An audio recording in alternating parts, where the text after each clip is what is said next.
त्यासाठी लागणारं साहित्य 2 चमचे फोडणीसाठी मी तेल घेतलेलं आहे, 1 चमचा राई, 10-12 कढीपत्त्याची पानं, 1 चमचा हळद आणि चवीपुरतं मीठ आणि पाव किलो दही घेतलेलं आहे आणि 1 वाटी खवलेला नारळ वाटपासाठी घेतलेला आहे, 4 मिरच्या घेतल्यात हिरव्या आणि 4-5 पाकळ्या लसूण घेतल्यात.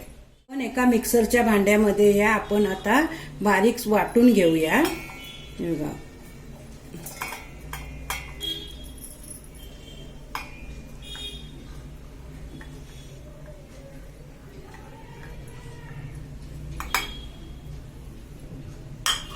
आणि वाटतानाच आपण हळद टाकणार आहोत, मग आपल्या कढीला चांगला रंग येतो. पाणी टाकून आपण एकदम बारीक वाटून घ्यायचं आहे.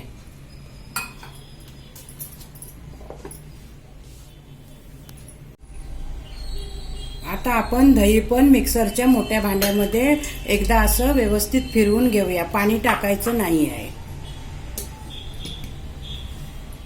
आता आपण दोन्ही मिश्रण हे एका भांड्यामध्ये एकत्र करून घेऊया.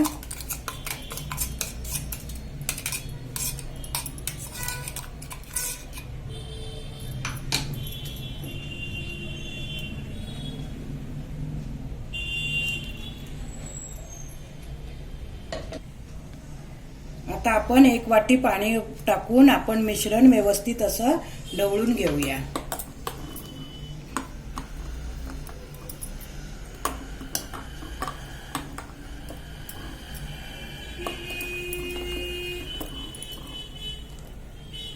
तेल गरम झालेले आहे, त्यात आपण 1 चमचा राई टाकूया. राई चांगली तडतडली की आपण याच्यात कढीपत्त्याची पानं टाकून घेऊया. कढीपत्त्याची पानं व्यवस्थित फोडणीमध्ये शिजली गेली काय आपण नंतर आपण हे मिश्रण सर्व ओतून घेऊया.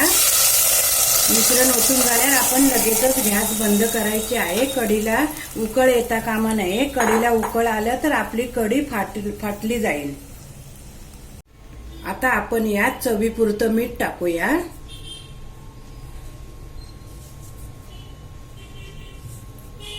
आणि थोडीशी आपण कोथिंबीर टाकून घेऊया.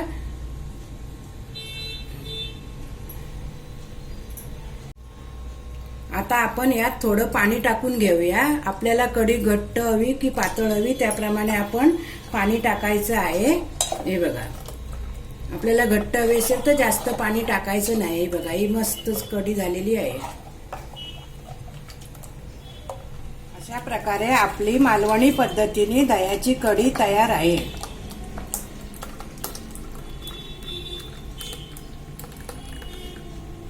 तुम्हाला जर ही रेसिपी आवडली असेल तर घरी नक्की करून पहा आणि कमेंट करायला विसरू नका. अशाच नवनवीन रेसिपीसाठी स्वाद भोजन विथ स्मिताला सबस्क्राईब करा आणि नोटिफिकेशनसाठी बेल आयकॉन दाबायला विसरू नका.